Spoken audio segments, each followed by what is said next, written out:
Well, there's definitely a link between water chemistry in wrinkles in a vinyl liner pool, and we call them pH wrinkles. The net result is when the pH is sky high or high, runs high at all for a period of time.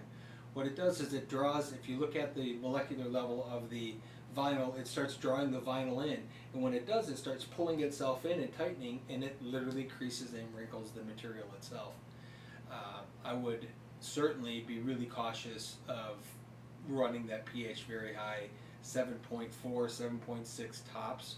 If you go 7, 8 or higher, as pH increases, it doesn't incrementally.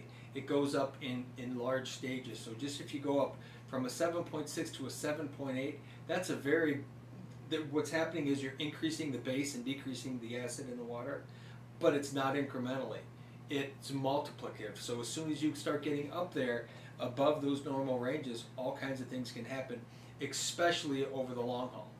If you have a moment or two where the pH is high for a day or two, no big deal. But if you think about year after year, especially if it's winter and it's left like that in the winter and the water is stagnant and not being used, if the pool is closed or not, I'm not sure, but that definitely adds to it as well.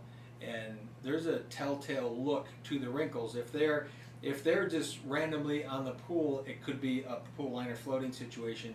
But if they seem to be coming from a spot and they're angling out away from a spot, they're almost guaranteed to be pH wrinkles.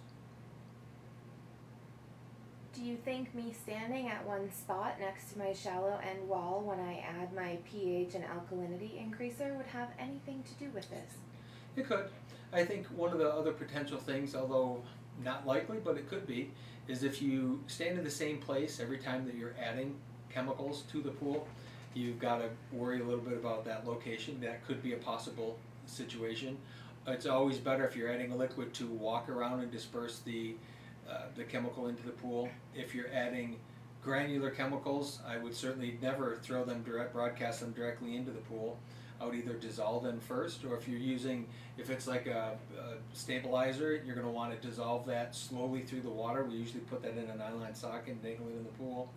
But there's a lot of potential problems that could happen with just the way that you're adding the chemicals as well. And if you're standing in the same spot every time you do it, there's a chance that's a part of it as well.